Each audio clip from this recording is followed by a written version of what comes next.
Okay, good luck getting out of the room. We're getting there.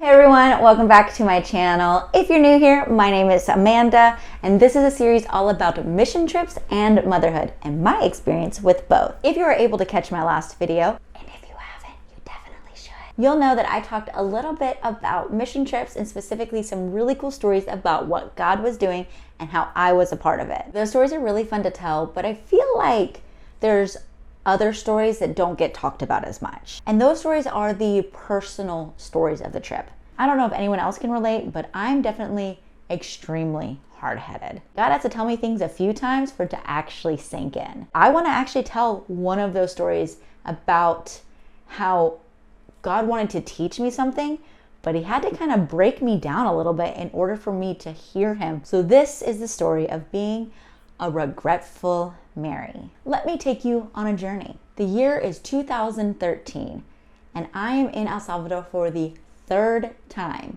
At this point, I feel that I have confidence in knowing exactly how the trip is supposed to go. While I don't know the details of what God is going to do, or the details of the schools we're going to, or the program specifically, I do know that we have a general schedule and what to do. And because of that, I'm feeling a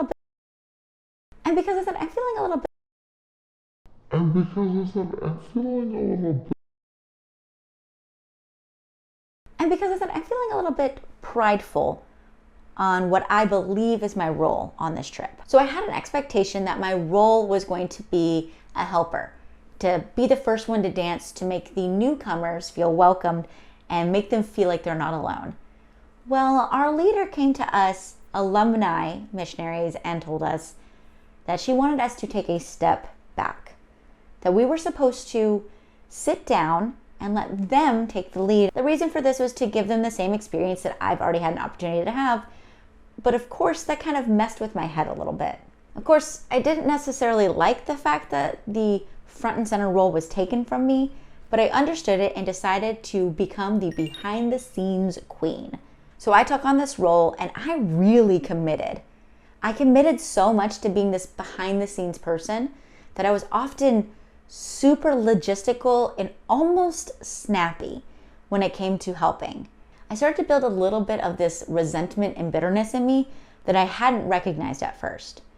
So on the second full day of ministry, my team leader decided to come to me and have a heart-to-heart because she'd also noticed those qualities in me. She sits me down and gently tells me that she thinks I'm being a Martha. Okay, pause. What the heck is a Martha? If you don't know the story, in the Bible, there are two sisters, Mary and Martha. Mary invited Jesus to come into their home and to speak with his disciples and to hear the word from him. Martha was also excited to have Jesus in her home, but she knew that her job, her role, if you will, was to be a good host or a behind the scenes queen. Martha is doing everything she can to make sure that all of the disciples and Jesus were taken care of, while noticing her sister wasn't doing any of the work. She began to get bitter and upset and eventually lashed out at Mary, asking Jesus to correct her. She said that Mary should be helping, that it's not fair that Martha is doing all of the work and that Mary's just sitting there doing nothing. Jesus,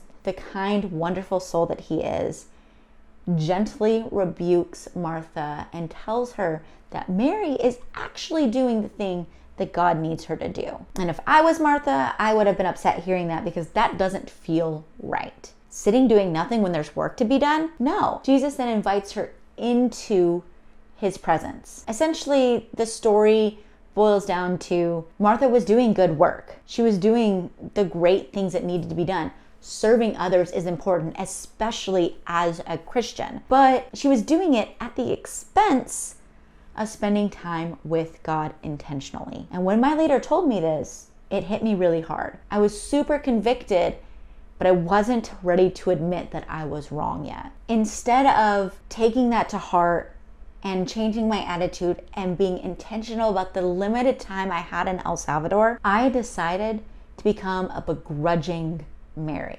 I didn't want to do the work of Mary because in my mind in that moment, I didn't see how I was doing any good for the kingdom. She then challenges me.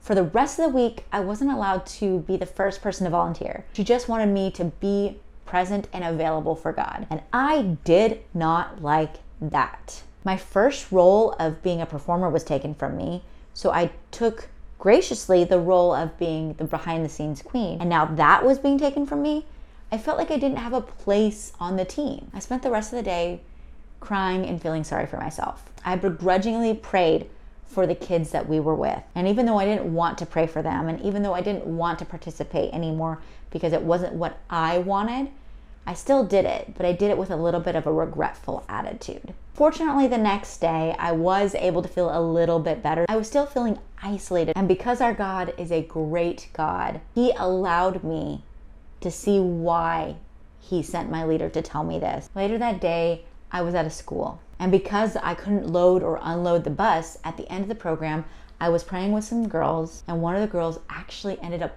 passing out while I was with her. I didn't care that my team was leaving and loading the bus. We went into a classroom and prayed over her, and when she came to, she told us that she has severe panic attacks.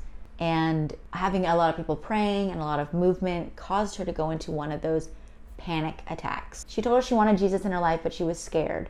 So we prayed with her and her friend, and they were able to support each other. When we got back on the bus after that moment, I remember sitting there and I was in tears, thinking about how selfish I had been the day before, how angry at God and at the team I was because my leader told me to be a Mary, and how I wasn't even being a Mary with a good attitude or a good heart, but with this begrudgingness about it. He had to get past all my pride and break me down in order to prepare me for this moment. He was able to use me and show me why I needed to be available. He also convicted me that I could have had more moments like that if I had made myself available earlier in the trip. I tell this story because I feel like a lot of us, especially myself, get caught in doing the good work. There's nothing wrong with doing all of the behind the scenes stuff. That stuff needs to be done.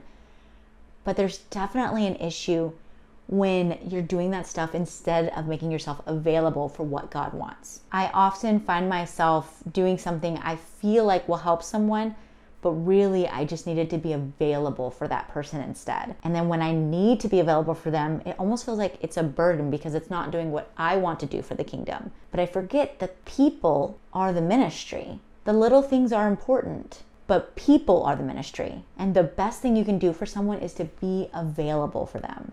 And that's a good reminder for me and anyone else out there that gets distracted by the little things. That's who we're here to serve. We're not here to serve timetables or logistics. We're here to serve each other. And sometimes that's not getting the little thing done, but you got to serve the person well and show them the love of Christ in a way they could not see it before. Wow, that was a little bit of a heavy video. Thank you for watching. Thank you for taking the time out of your day to listen to the story of how I was a begrudging Mary. If you like this video, like it, but also check back on this channel because there will be more videos like this. I also have other fun videos coming out soon of more mission trip stories, motherhood stories, and the ways that those intersect and my experiences with that. I hope you guys have a great day, and I will see you next time. Bye! To tail? But what am I saying that? Because I was able, that's my cat. Try that again. Try that again.